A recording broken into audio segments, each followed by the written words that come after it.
हरे कृष्णा। हम पढ़ रहे हैं श्रीमद् भागवतम के पहले स्कंद के 17वें अध्याय में कली को दंड तथा पुरस्कार, है ना। तो 5000 साल पूर्व भगवान श्री कृष्ण ने अपनी लीलाओं को समाप्त किया। उसके बाद पांडव, उन्होंने भी अपनी यह जान करके कि भगवान श्री कृष्ण अपने धाम वापस जा चुके हैं, तो उन्होंने भी अपनी लीलाओं को विराम दिया और वे भी भगवत धाम गए। और उसके बाद फिर श्री परीक्षित महाराज को सारा राज्य संभालने के लिए दिया गया। उसके उपरांत वे सभी को पूरे विश्व का पालन करते थे, देखते थे कि हर जगह धर्म का पालन हो रहा है कि नहीं, सभी लोग संतुष्ट हैं कि नहीं। और उस एक बार जैसा हम पहले पढ़ चुके हैं कि जब वे सैर पर निकलते हैं, देखने के लिए निकलते हैं कि हर जगह धर्म का पालन हो रहा है कि नहीं, तब वे पाते हैं कि एक नीच मनुष्य राजा का वेश धारण करके गाय को, गौ माता को मार रहा है। जब वह ऐसा देखते हैं तो वे तुरंत जा करके उस व्यक्ति को अरेस्ट करते हैं, पकड़ते हैं और उससे पूछते हैं कि आपने ऐसा क्यों किया, ऐसा क्यों कर रहे हैं। और फिर जानने को वो बतलाता है, मतलब कली पुरुष अपना इंट्रोडक्शन देता है कि मैं कली हूँ और मेरा काम है यह करना। तब उन दोनों में वार्तालाप होती है और तब श्री परीक्षित महाराज बतलाते हैं कि आप ऐसा नहीं कर सकते यहाँ पर। और वे अपनी तलवार निकालते हैं उसको मारने के लिए। जब वे तलवार निकालते हैं उस कली पुरुष को मारने के लिए, तब कली पुरुष, जो कि एक नीच व्यक्ति, एक राजा के वेश में था, तुरंत उनको समर्पण कर देता है। तो भागवत में लिखा है कि असली क्षत्रिय कभी भी समर्पण नहीं करता है। या तो वो युद्ध करता है या तो वो मर जाता है, या तो जीतता है या तो मर जाता है। लेकिन जो ठग होते हैं वे अगर राजा की या क्षत्रिय की वेशभूषा में भी हों, लेकिन जैसे ही उनका टेस्ट आता है, जैसे ही उनकी परीक्षा आती है युद्ध करने की, तो वो समर्पण कर देते हैं। तो और उसके बाद फिर वह बतलाता है कि ये मेरा युग है और मुझे ऐसा करना है। और जब वो शरणागत लेता है और बताता है कि एक तरह से मैं भी आपकी प्रजा में ही हूँ, है ना, तो आप मेरी रक्षा कीजिए। तब श्री परीक्षित महाराज यह बतलाते हैं कि देखिए, आप यहाँ नहीं रह सकते। क्यों? क्योंकि मेरे पूरे राज्य में केवल धर्म का पालन होता है और आप अधर्म के मित्र हैं। जैसे यहाँ पे है, अतएव देयरफॉर, अधर्म के मित्र, हे अधर्म के मित्र, तुम ऐसे स्थान में रहने के योग्य नहीं हो जहाँ पर बड़े बड़े पंडित पूर्ण पुरुषोत्तम भगवान को प्रसन्न करने हेतु सत्य तथा धार्मिक नियमों के अनुसार यज्ञ करते हैं। तो यह उसका एक तरह से पुरस्कार आने वाला है उसको। अभी दंड तो देने वाले थे, लेकिन तब उसने सरेंडर कर दिया। लेकिन अभी उसको स्थान मिलने वाला है कि वो कहाँ रह सकता है। तो कहाँ रह सकता है वो? हाँ, आप लोगों में से कुछ लोग जानते हैं या सब लोग जानते हैं कहाँ रहता है? बताइए। कली को अलग अलग स्थान,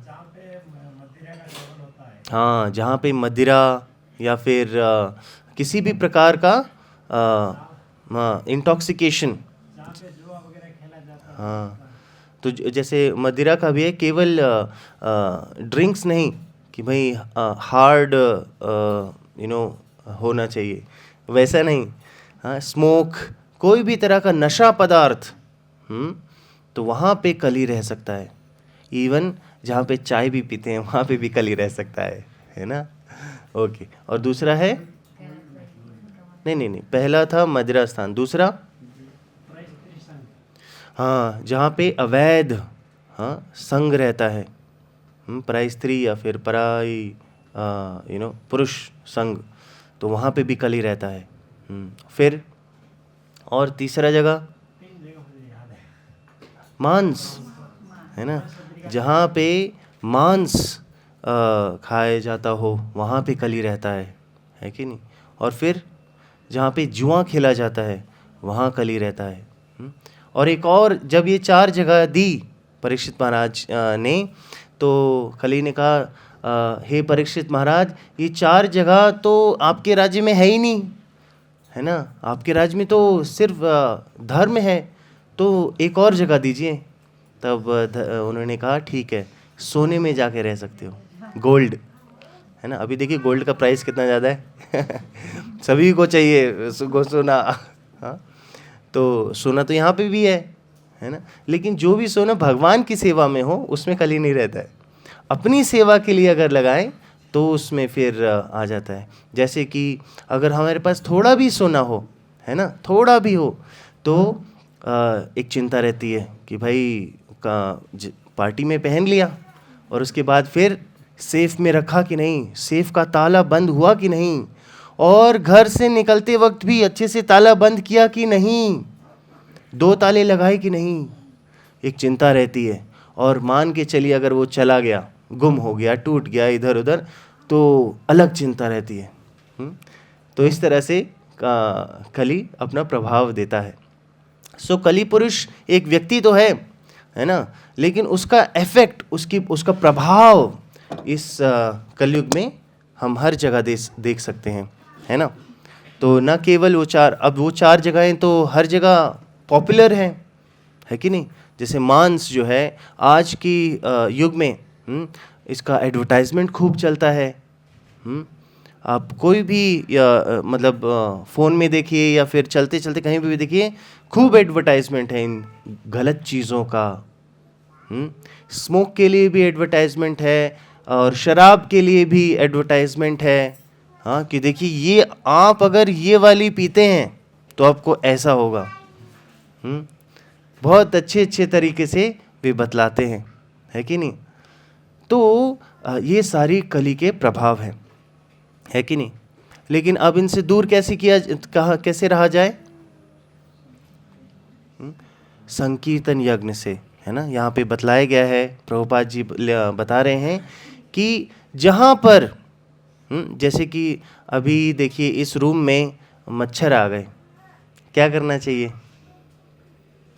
हाँ, आप सो रहे हैं और मच्छर आए हैं, फिर क्या करेंगे भाई? मॉस्किटो रेपेलेंट है, क्या नाम है उसका, ऑल आउट और गुड नाइट, वो लगाएंगे कि नहीं लगाएंगे, है कि नहीं। उससे मच्छर भाग जाएंगे। तो यहाँ पे कली के प्रभाव को या कली को भगाने का ऑल आउट दिया है ना, गुड नाइट दिया है। एक्चुअली गुड नाइट नहीं, गुड लाइफ दिया है। यहाँ पे क्या है, इस कलयुग के यज्ञ का सबसे महान सामान्य सूत्र संकीर्तन यज्ञ है। यह मत मतलब कि उनका विचार, यह मत उन पंडितों का है जो यज्ञ विधि का प्रचार करना जानते हैं। भगवान श्री चैतन्य ने यज्ञ की इसी विधि का प्रचार किया और इस श्लोक से यह माना जा सकता है कि संकीर्तन यज्ञ को कहीं भी कली को भगाने हेतु तथा मानव समाज को कली के प्रभाव का शिकार बनने से बचाने हेतु संपन्न किया जा सकता है। कोई भी कहीं भी संकीर्तन यज्ञ कर सकता है, हरे कृष्ण मंत्र जप सकता है ना। कोई बीमार है तो कर सकता है क्या?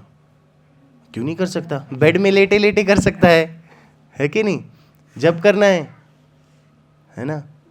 तो कोई भी संकीर्तन यज्ञ कर सकता है और उससे कली का प्रभाव चले जाएगा, भाग जाएगा। अभी देखिए कली के प्रभाव से अभी हमने देखा है कि कल एक बहुत बड़ा फेस्टिवल मनाया गया, वैलेंटाइंस डे, है कि नहीं। इस वैलेंटाइंस डे बहुत हर साल आता है। हर साल कईयों का दिल टूट जाता है है ना। और जिसका दिल जुड़ भी गया, हाँ, तो उसको बाद में दिल टूट जाता है कि नहीं। तो देखते हैं कि बहुत सारे लोग वैलेंटाइंस डे के दिन क्या अपेक्षा कर रहे हैं कि भाई आई लव यू, हमारा प्यार जो है आप एक्सेप्ट कीजिए, है कि नहीं। लड़का है, लड़की है ना, सभी जगह सभी लोग प्रयास करते हैं कि भाई हम मतलब मैं आपको प्यार करता हूँ, है ना। या फिर प्रेम, बेसिकली पॉइंट क्या है, प्रेम। अभी देखिए कल न्यूज़ में आया कि एक व्यक्ति ने किसी को प्रपोज किया गाड़ी में, उसने ना कह दिया, उसने गोली मार दी और उसके बाद खुद को भी गोली मार दी। फ्रस्ट्रेशन, क्यों? कि भाई मैं प्रेम का भूखा हूँ। सभी लोग, बच्चा हो, बूढ़ा हो, जवान हो, सभी लोग एक चीज़ के भूखे हैं, वो है प्रेम।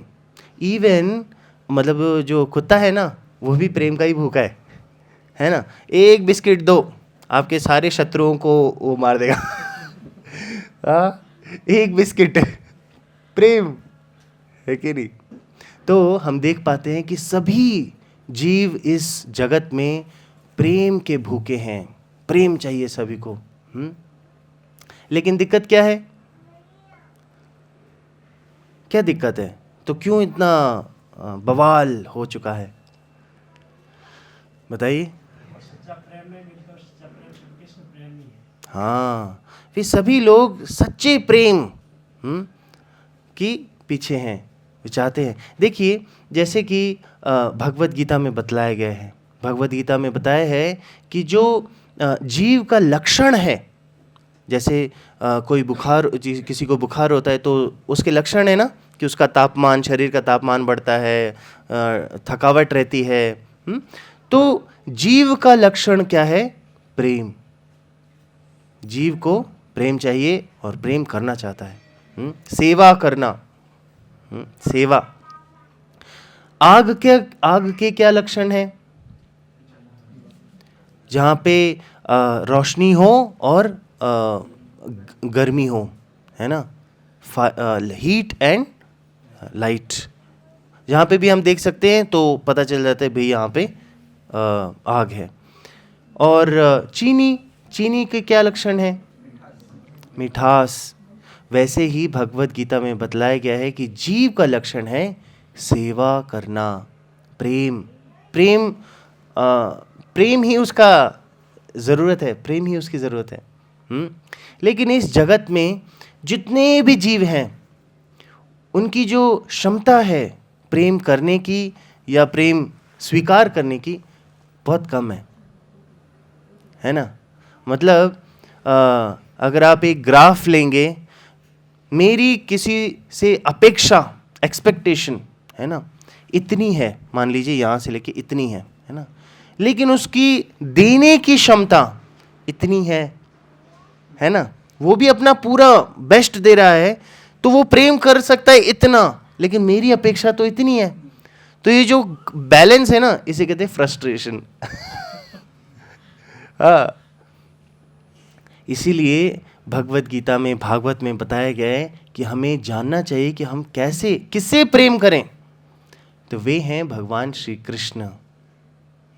भगवान को प्रेम कर सकते हैं, क्यों? क्योंकि भगवान की प्रेम करने की जो क्षमता है वो कितनी है? 10 किलो 20 किलो, असीम, अनंत, है ना, अनंत। इसीलिए जो भक्त बनता है तो फिर वो छोड़ नहीं पाता। क्योंकि उसको वो रस स्वाद आ गया, हाँ भगवान मुझसे प्रेम करते हैं, है ना। तो भगवान इतने प्रकार से अपना टाइम दे सकते हैं, अपना समय दे सकते हैं। जैसे कि आजकल देखते हैं भाई, हम दूसरे का समय चाहते हैं लेकिन समय नहीं है ना। मतलब कुछ सेवा लेने और देने के लिए भी समय चाहिए, लेकिन वो नहीं है। लेकिन भगवान कृष्ण सदैव हर प्राणी, हर जीव के हृदय में वास करते हैं और वे तत्पर हैं, वे इंतज़ार कर रहे हैं कि हाँ अब जीव जो है मुझे मेरी तरफ देखेगा। तो इसीलिए हमें जानना चाहिए और सीखना चाहिए कि कैसे हम भगवान को प्रेम कर सकते हैं। इसके लिए ना एक बहुत अच्छी कहानी है रामायण से। सो रामायण में हम सभी क्या क्या जानते हैं? श्री राम थे, ठीक है, उनके जो पिता हैं दशरथ महाराज, कैकेयी माता के कहने पर उन्होंने उनसे निवेदन किया, क्या क्या निवेदन किया कि आप वनवास जाइए। एक्चुअली आप हम सब जानते हैं कि दशरथ महाराज कितना प्रेम करते हैं राम जी से। सीता जी हैं, अयोध्या सारे वासी हैं, अयोध्या वासी सब भगवान राम से प्रेम करते हैं, सब अयोध्या के प्राण हैं श्री राम। लेकिन दशरथ महाराज ने कहा कि आप जाइए, 14 साल का वनवास है, आप वो पूरा करके आइए। और कौन कौन जाता है? हाँ, राम जी को जाने के लिए कहा गया है कि नहीं? लेकिन फिर भी कौन जाता है? सीता और लक्ष्मण। लक्ष्मण को नहीं कहा गया, लक्ष्मण को नहीं कहा गया, लेकिन वे कहते नहीं हम भी जाएंगे। हाँ, सीता जी कहते नहीं मैं भी जाऊंगी। एक्चुअली आपको ये भी हमें जानना चाहिए कि एक्चुअली जब राम जी इसके लिए आए, वनवास के लिए चले, तो अयोध्या वासी भी चले, सब चले, कहते हम नहीं रहेंगे, कोई नहीं रहेगा यहाँ, हम आप सभी आपके साथ ही 14 साल वनवास काट के आएंगे। तो सोचिए कितना प्रेम है। तो लेकिन फिर भगवान जो हैं उनको थोड़ा सा चकमा दे करके भाग जाते हैं। कहाँ से? चित्रकूट से, है ना, चित्रकूट से फिर इधर आ जाते हैं, दंडकारण्य इधर पे, पूना, नासिक, महाराष्ट्र, इस क्षेत्र पे आ जाते हैं। और उसके बाद फिर जो है अब वहाँ पे कौन कौन रह रहे हैं? 3 लोग राम जी, सीता जी, लक्ष्मण जी, है कि? और एक दिन कौन आता है? कौन आता है? मारीच। ऑफ कोर्स उससे पहले वो क्या नाम है, शूर्पणखा भी आती है, फिर मारीच आता है। मारीच जब आता है तो मारीच कहता है कैसे आता है? हाँ, सोने का हिरन बन के, है ना, गोल्डन डियर। तो जब माता सीता देखती हैं तो कहती हैं मुझे वो चाहिए। राम जी कहते हैं कि नहीं वो मायावी है। राम जी को पता होता है ऐसी कोई चीज़ नहीं है, मतलब ऐसा कोई हिरन नहीं है जो गोल्डन है, स्वर्ण हिरन है ही नहीं। लेकिन माता कहती है नहीं वो दिख तो रहा है, आप उसे ले आओ। तो वे कहते हैं ठीक है लक्ष्मण, आप माता सीता का ध्यान रखना, मैं आता हूँ। तो जब वे जाते हैं, हिरन भागता है, राम जी मारते हैं एक एरो, और जब मारीची को लगता है तो अपने असली रूप में आता है और फिर जोर से चिल्लाता है, क्या? सीता, लक्ष्मण। किसकी आवाज में? राम जी की आवाज में। क्योंकि वो जानता है ना कि अगर वो अपनी आवाज में चिल्लाएगा तो कोई नहीं आएगा। वो राम जी की आवाज में चिल्लाता है। जब ये पुकार, ये चीख कौन सुनता है? सीता माँ सुनती हैं। तो वे कहते हैं लक्ष्मण तुम जाओ, देखो क्या हो गया। तो लक्ष्मण कहते हैं नहीं कुछ नहीं हुआ है ना, ये मायावी है ना, ये मायावी है। राम जी कभी कोई प्रॉब्लम में नहीं आ सकते, है नहीं। तो सीता जी कहती नहीं, आवाज़ तो सुन रहा है ना, आवाज़ तो सुनाई दे रही है, जाओ। तो कितने प्रकार से सीता माँ कहती हैं लक्ष्मण को जाओ जाओ जाओ, लेकिन वो नहीं चाहते। बहुत उसके बाद सीता जी बहुत कड़वे शब्दों का प्रयोग करती हैं। सीता जी कहती हैं मुझे पता है कि तुम क्यों नहीं जाना चाहते हो, क्योंकि तुम जानते थे कि एक समय पर मैं अकेली होंगी और तुम मेरा आनंद ले सकोगे, मेरा संग ले सकोगे। जब लक्ष्मण जी ऐसा सुनते हैं माता सीता से तो वे उनसे रहा नहीं जाता और वे कहते हैं ठीक है आप इस कुटिया में रहिए, मैं आता हूँ, कहीं मत जाइएगा।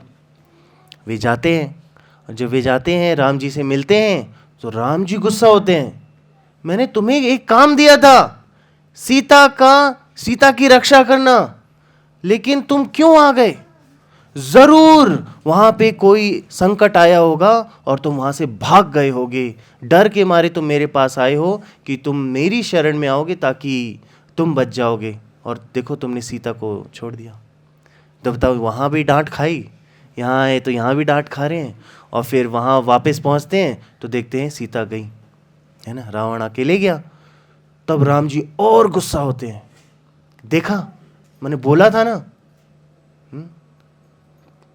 तो देखिए, हमें समझना चाहिए, वनवास के लिए राम जी को कहा गया था, है कि नहीं?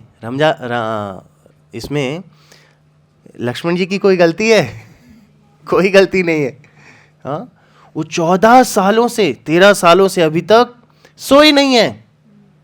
पता है, उनके बिहाफ में उनकी पत्नी कौन थी? उर्मिला।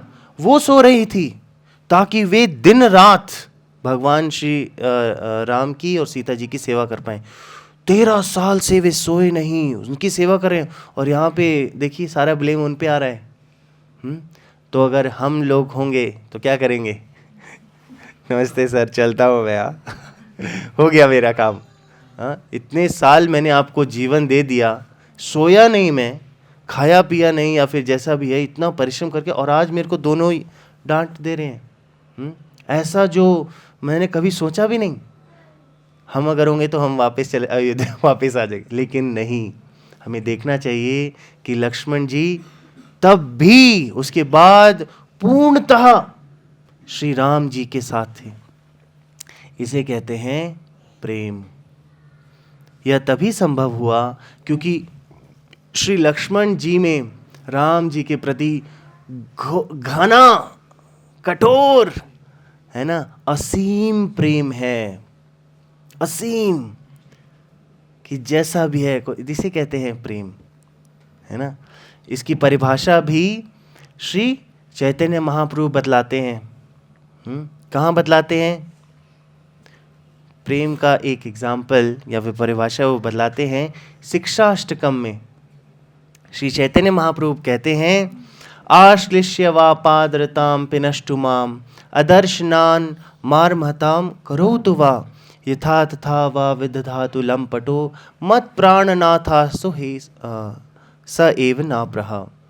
मतलब, आश्लिष्य वा पादरताम पिनष्टु माम, आप मुझे पैरों से कुचल दीजिए, हे भगवान, आप मुझे पैरों से रौंद दीजिए, कुचल दीजिए, दर्शन भी मत दीजिए।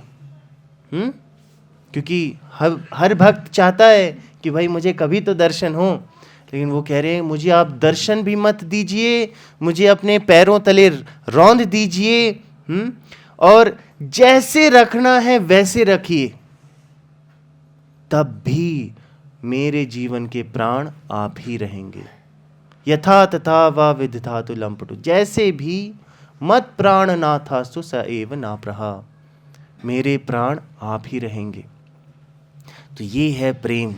इसलिए भगवान श्री कृष्ण जो हैं, वे प्रेम का जो व्याख्या, कैसे भक्ति में हम प्रेम जागृत कर सकते हैं, उसका पाठ पढ़ाने, उसको सिखलाने वे अवतरित हुए थे। और वो हम कर सकते हैं, हम भी उस प्रेम का स्वाद चख सकते हैं। कैसे? हरे कृष्ण कृष्ण कृष्ण हरे हरे, हरे राम राम राम हरे हरे।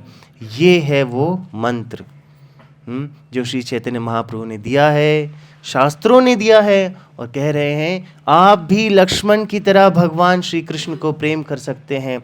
हम सभी भगवान को प्रेम कर सकते हैं। और जब हम भगवान को प्रेम करते हैं, तब सबसे पहले हमारे अंदर जो अनुभव होता है, वो होता है शांति का, पीसफुलनेस। हाँ, और उसके बाद धीरे धीरे धीरे वो जो आनंद है वो बढ़ता जाता है। क्यों? क्योंकि हमें पता है कि किसको प्रेम करना है। हाँ, ऐसा नहीं कि भाई प्रेम कर रहे हैं और फिर सामने वाले व्यक्ति कहता है नहीं हमें प्रेम नहीं है, बाय बाय, ऐसा नहीं। तो ये सबसे बड़ा एक तरह से सीक्रेट है। तो इसलिए हमें भगवान को प्रेम करना चाहिए। भगवान की ये जो भक्ति, एक तरह से जो भक्ति योग है, उसको फॉलो करना चाहिए, उसको अपने जीवन में लाना चाहिए। श्री चैतन्य महाप्रभु उनकी जो पूरी लीला है, उसका व्याख्यान एक तरह से अलग अलग भक्तों ने अपने अपने गीतों में लिखा है।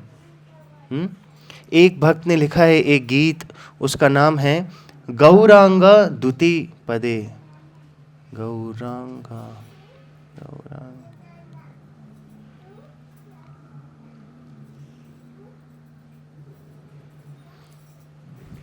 इसमें कहते हैं कि जो भगवान श्री कृष्ण के अवतार जैसे श्री चैतन्य महाप्रभु हैं, अगर उनके चरणों को अपनी संपदा मानता है, अपनी प्रॉपर्टी मानता है, गौरांगेरा दुति पदा जार धन संपदा से जाने भक्ति रस सार।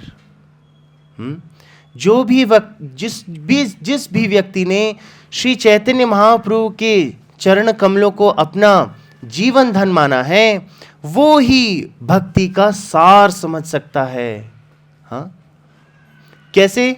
गौरांगेरा गुणेते झुरे नित्य लीला तारे स्फुरे से जाने भक्ति अधिकारी। भक्ति का जो अधिकार है उसके पास है जो श्री चैतन्य महाप्रभु के गुणों को जानता है, चैतन्य महाप्रभु के लीलाओं को जानता है। केवल जानना नहीं, उसको अपने उनके इंस्ट्रक्शंस को, उनके कथन को अपने जीवन में फॉलो करता है। अभी गौर पूर्णिमा आ रही है ना? कुछ समय बाद, कितने 2 हफ्ते बाद श्री चैतन्य महाप्रभु का जन्मदिन मनाया जाएगा, गौर पूर्णिमा। तो ये सारी चीज़ें हमें पता होनी चाहिए कि भगवान श्री कृष्ण ही श्री चैतन्य महाप्रभु के रूप में आए और किस तरह से हम भगवान की एक तरह से सेवा कर सकते हैं उसको बतलाया। जैसे हम स्कूल में जाते हैं ना, तो देखिए 5000 साल पहले भगवान श्री कृष्ण आए, उन्होंने भगवत गीता कही और उन्होंने कहा कि सर्वधर्मान परित्यज्य मामेकम शरणम व्रजा। आप सभी लोग मेरी शरण लो। किसकी? भगवान श्री कृष्ण की। मेरी, केवल मेरी, ऐसा कहते हैं भगवान। लेकिन लोगों को पता नहीं कैसे शरण लिया जाता है। जैसे मैं आपको बोलूं, आप सभी लोग यहाँ पर आकर के अपना नाम चाइनीज़ भाषा में लिखें, कौन कर सकता है?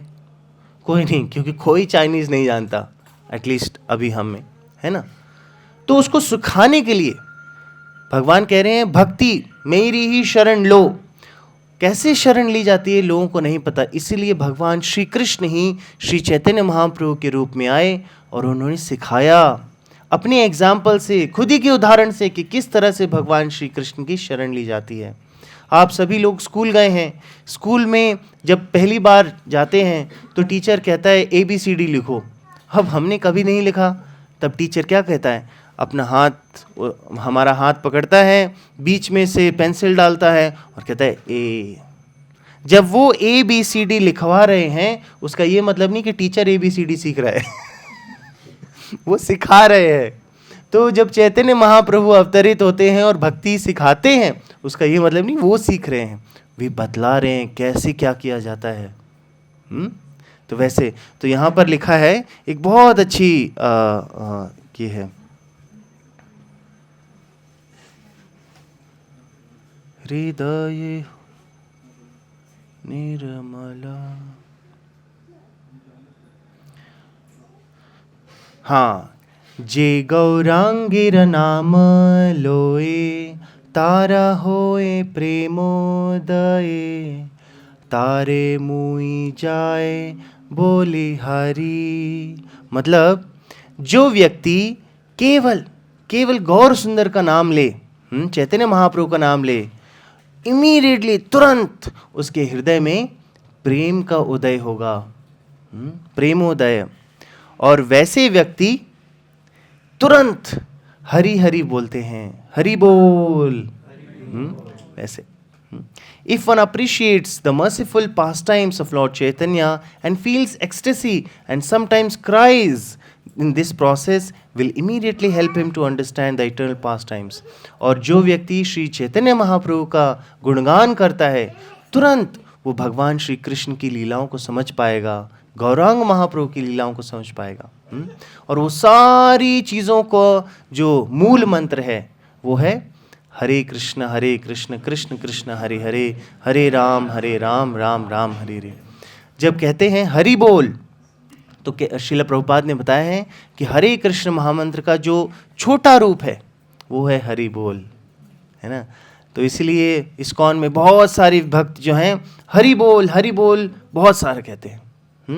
या फिर यहाँ पे जब संकीर्तन होता है तो उसमें भी हरि बोल कहा जाता है, हरे कृष्ण महामंत्र कहा जाता है। तो इस तरह से हम भक्ति में अग्रसर बढ़ सकते हैं और हरे कृष्ण महामंत्र जप करके अपने हृदय से किसको हटा सकते हैं? कली को हटा सकते हैं और भगवान श्री कृष्ण को वास करा सकते हैं। ऑलरेडी भगवान हैं, लेकिन अभी भगवान जो है ना बहुत अनक्लीन जगह में रह रहे हैं, है ना। जैसे अभी भगवान जी क्या क्या क्या अनक्लीननेस है, मतलब कि क्या क्या चीज़ें हैं, गंदगी हैं, काम, क्रोध, लोभ, मोह, मदा, मात्सर्य, है ना। ये सारी चीज़ें दिखती हैं हमारे जीवन में, है कि नहीं। जैसे अभी देखिए एक संतरा है, संतरे को दबाएंगे तो क्या निकलेगा? संतरे का जूस निकलेगा, क्योंकि संतरे संतरे अंदर है, तो जो चीज़ अंदर है वो बाहर आएगी।